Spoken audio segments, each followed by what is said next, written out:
welcome back to the channel. Thank you for tuning in as always. Thanks for all your support, likes, subscribes, shares, discussions, etc, etc. All very, very much appreciated. Right, so today we're going to go over the paint, what was done, the work that's been carried out on the Foz, and I am going to put in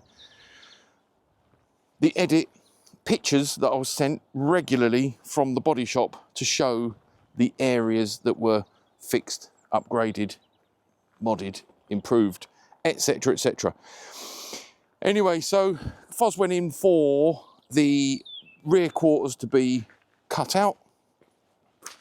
That was one of the main things. Cut out that whole arch and the rear quarter panel, both sides, and replace with fresh metal.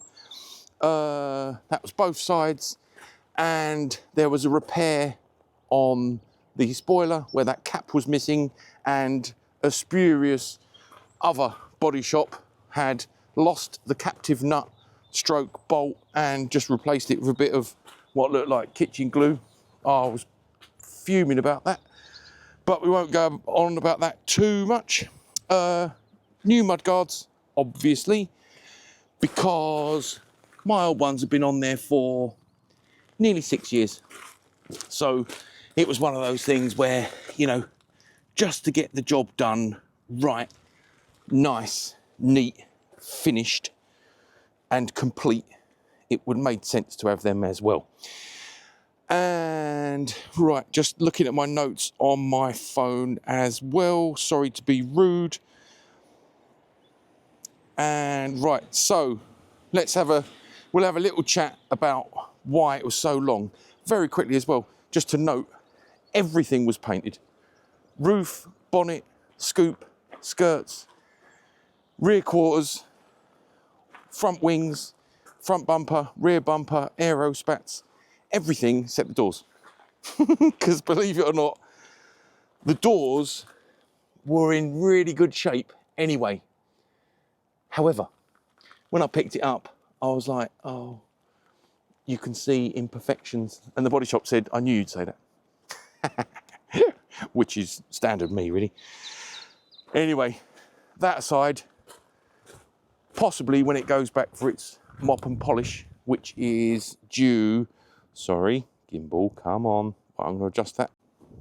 There, we're in tilt lock. When it goes back in 3 months' time, once the paint's had time to breathe and finish hardening off, it will go in for final mop and polish, and I might consider getting the doors done, and I might also consider having these painted. They've been polished and they look pretty good, but I might have them painted. I don't know. I did a Photoshop mock-up years ago of what they'd look like black. I always thought that would add to the stealth look, but jury's out on that. Sorry, gimbal creep. I'm going to fix that. Persevere and let it follow along slowly.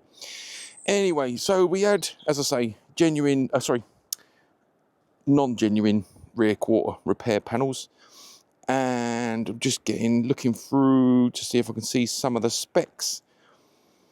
Oh, wheels went away to be refurbished. Apologies, the tyres don't look wonderful. The tyre serum is just drying off. Anyway, finally went for new caps. Unfortunately, they don't quite match, but I don't really care. And the wheels were refurbed for the second time under my ownership. Finally, we have, not finally, as in this is the last part about the car, STI stickers. Car never had them. Clearly, it had been painted before.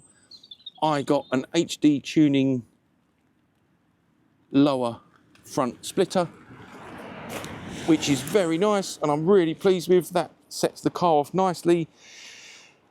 Headlights got refurbed again, rubbed down and lacquered. Some of the things that took extra time, let's just go over this. Body shop recommended that I buy a new grille. They said, come on, let's just get that done. So, new badge, new STI badge, all part of the package. My old grille was fine and sort of serviceable, but wouldn't clean up that nice. You know, it wasn't perfect by a long stretch. Just waiting to see what the gimbal's going to do next. I reused the Forester logo because, as you can see, that's in quite nice shape. A new STI badge and new Subaru badge. Nothing done to the number plates. I am thinking about getting some sort of copy dealer plates, I suppose. Would be quite nice. So, some of the things that happened to the car that made it take longer than we expected. All the clips broke on the front arch liner, so we had to get new. All the clips broke on the hood, so they had to be replaced. And let's think. So when they started really digging into it, when they removed the front driver's side wing, they messaged me and said, it's too far gone. We've tried to bare metal it, but there's not enough healthy metal around the lower where it would accumulate, where the mudguard's fitted, I presume. That would accumulate. It's accumulated dirt, debris, leaves, mud, whatever, got moist, and it is beyond repair. So we had a brand new, genuine Subaru front wing, stamped Subaru inside from D Salmon. And that has been hammerized on the inside, obviously painted on the outside. And this one, passenger front wing, was repairable. Plenty metal on it. That was bare metalled and then hammerized inside and proofed, etc., etc. And she's a winner and looking good. And the roof. The roof took additional time. I don't know if you remember or if you looked at the video, it's pointless looking at it now because it's all perfect.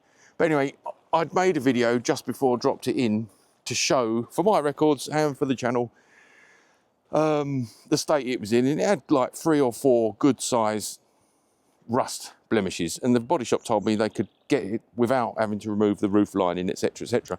Anyway, once they started digging into it, they ended up having to bare metal the whole roof. I'll stop waffling and I'll insert pictures of that. So they bare metaled all that and repaired that, and that looks wonderful. We had finally under bonnet insulation. Great, wanted that for years and years and years because they'd been down D Salmon's, Chelmsford Subaru dealer. I said, please try and get me an under bonnet thing, which they did. Which I was very, very happy about. Right, so what else? The company had a bout of cold, which ended up being debilitating, and they couldn't work, and then presumed COVID. So that delayed us a couple of weeks. On top of all the additional work, and did a lot of additional work on the underside, which I'll talk about in a minute. And also the guy at the body shop, it's a man and a lady, the guy put his back out getting this off off the bottle jacks or something, and twisted his back, and that was another week where he couldn't work. So, you know, look, it was in no massive rush for me, but I'm just telling the full story. Anyway, so when the body kit was off, not only did it appear that the body kit had been painted badly previously, because it had runs all underneath, when they showed me the pictures of the car, minus the doors, minus the wheels, minus the bumpers, minus the body kit, the sills were looking a bit tragic. And it's classic. If you've ever had a car with plastic mouldings, body kit, skirts, whatever, you know, you don't notice the sills degrading. Unlike the Skoda, where, you know, you get stone chips, or the stone chip starts to degrade, it starts to bubble, the jacking points get chipped, they rust, etc., etc. You see the sills going, MOT tester pokes a screwdriver through them. You have to get them repaired. Well, with cars with body kits, not quite so easy to tell. Anyway, so again, at that point, I said, right, you're going to have to bare metal them. So it's wonderful news. So Foz was behind the skirts. I'll put in the pictures. She was bare metalled and rust proofed on all the sills. So now they look wonderful. And then obviously everything's been fitted back up. And that is great.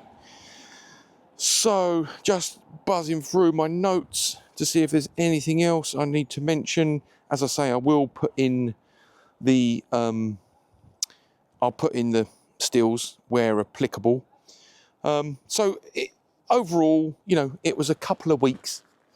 When I went to collect it, I did notice that the wiper arms looked perfect, and they were saying to me we were just fitting everything back up and thought they looked a bit awful. So kindly did the arms for me as well. So they're all looking nice.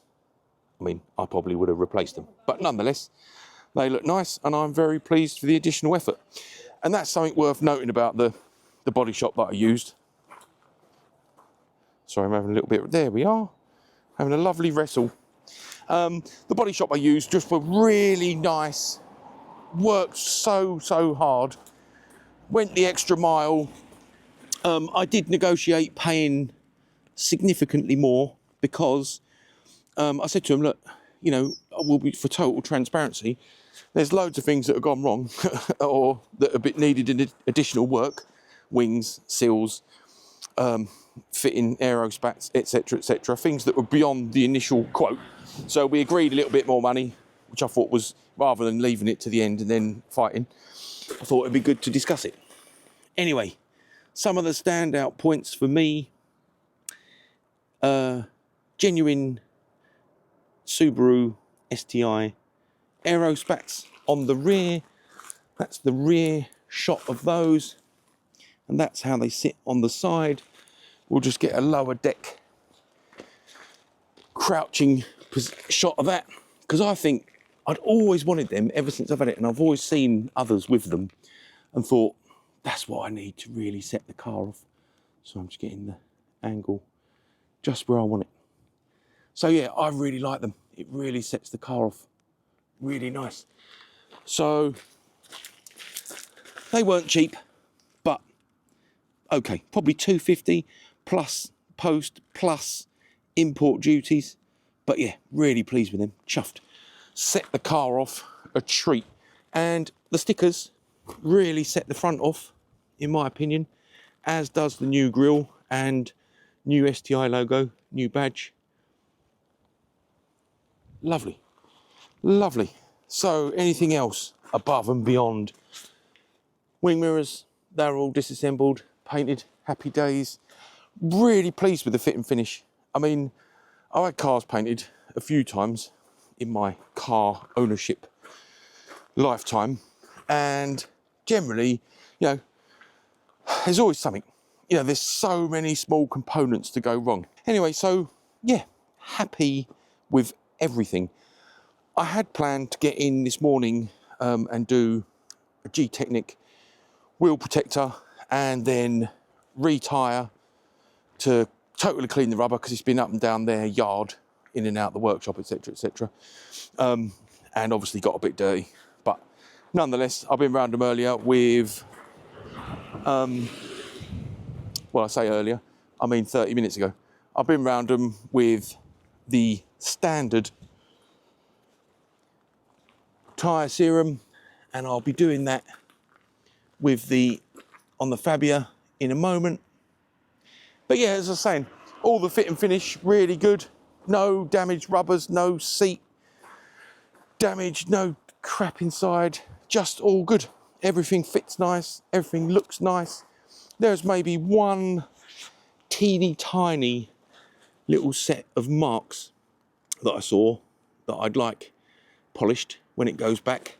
But other than that, absolutely nothing. And I don't know, I've got a couple of videos upcoming. In fact, I shot 3 yesterday and I'm shooting another today and a handful of shorts. But I was so pleased to have her back. I spent a bit of time with her yesterday washing, and oh, it was lovely. It was lovely. Lovely not having, you know, rusty arches, stone chips everywhere. It was good. So just give you a little look at the paint. I've done a lovely job, really. I've done a lovely job.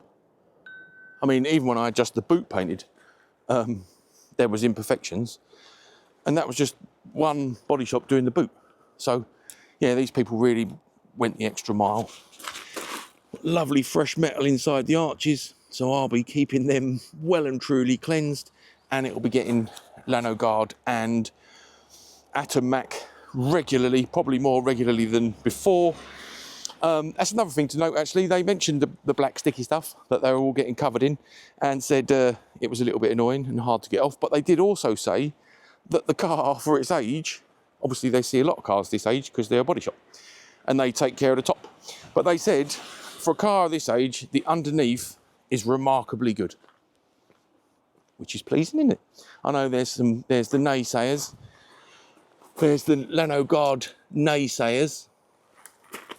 And then people say, you know, it's a good DIY product. It needs regular application, but for the home person like me, no access to ramps, it is absolutely perfect for my needs. So yeah, you know, I've only done one wash in it so far, so I can't fully guarantee there's no blemishes. Like I say, I've only spotted one, and maybe one bit on one of the little standoffs where the roof bars are, that could probably do just a tiny little bit of additional polish. But other than that, absolutely mundo. So yeah, couldn't be happier. Couldn't be happier. Glad the camera's still picking up the detail. So a few bits for me to do. Get that blacked again. I'll do some on the, wing mirrors as well. This sticks out as not being black enough, so I'm going to treat that and get that absolutely black to the max. Polish this exhaust, and rain guards. They didn't fit the rain guards. They were saying to me that just turning off notifications. They were saying to me that they were the last job, and because he'd done his back in, honestly, the guy was on a Zimmer frame, and he said, "I'm really sorry I haven't got round to the rain guards. I was going to do it this weekend, but I've run out of time." So it's good for me, really. It gives me an opportunity to do a quick fitting video. It'll cover up this as well, which has always irritated me. Probably erosion from where you use your hand to get in and out of the car. Anyway, so yeah, good opportunity for me to degrease those existing weather strips, if you like, and then get in and do a fitting video on how to do the genuine OEM rain guards that are sitting in the back of the car. And I think that will just set everything off nicely. They're not for a practical point of view, in my opinion. For me, they're not practical. Apparently, they can introduce more wind noise than not having them. Anyway, that aside, I'd like them from a stealth look perspective. So yeah, that's how the shape's looking. That's how the shape's looking. Was there anything else? No. As I say, other than being massively, massively excited that she's back on the channel, and it's kind of almost like, give me my mojo back. But I will say and warn you that it will be going, oh, there's fingerprints, sorry, just getting them in my sleeve. It will be going in next for engine work. So, health check, any required work, and as I've always said, whether that's ARP studs and Cosworth head gaskets and a little clean and refresh, etc., and rolling road, or if it's EJ257 short block from Subaru, brand new, or forge, don't know. I'm at the liberty of Triton Motorsport. So once I bring myself to the point where I don't mind driving out there, leaving it for another month or so, obviously we've got to have a conversation, make sure he's got capacity to talk about money. So that'll be getting done, and also mild underside refresh, but hopefully it's not going to need a lot in that department. We'll probably do brakes again, get the calipers all refurbed, all new brakes all round, new clutch, all the work I've just described. And then that'll be that. Anyway, so that's just a bit of a waffle for the Subaru community. I appreciate it's not the perfect weather for this. So I'll probably do this sort of thing again in the summer when it's back. Obviously I want to get loads of rolling shots. I want to get some on the move shots, etc, etc. But you know, weather's just not right for that at the minute. And I'm certainly not putting the DJI on the back of someone else's bumper or follow car or pursuit car. DJI is not good for that. And GoPro is fine, but not as intelligent in terms of following like the DJI can do follow. Anyway, as I say, there's time for that in the spring and summer once all the work's done. Anyway, that is about that, to be perfectly honest. Anyway, it's no me on the camera today. I look mental. I don't know what I was thinking. Half Nike, half Adidas. I need help. Anyway, hope you enjoyed that one. Hope you enjoyed the waffle. I have put tons of content in the bank this weekend. And if you're enjoying the content, please consider a like and subscribe, because there is loads and loads and loads more incoming. Right, thank you for watching as always. Enjoy your Sunday evenings and take care. All the very best. Have a great week ahead. Bye-bye.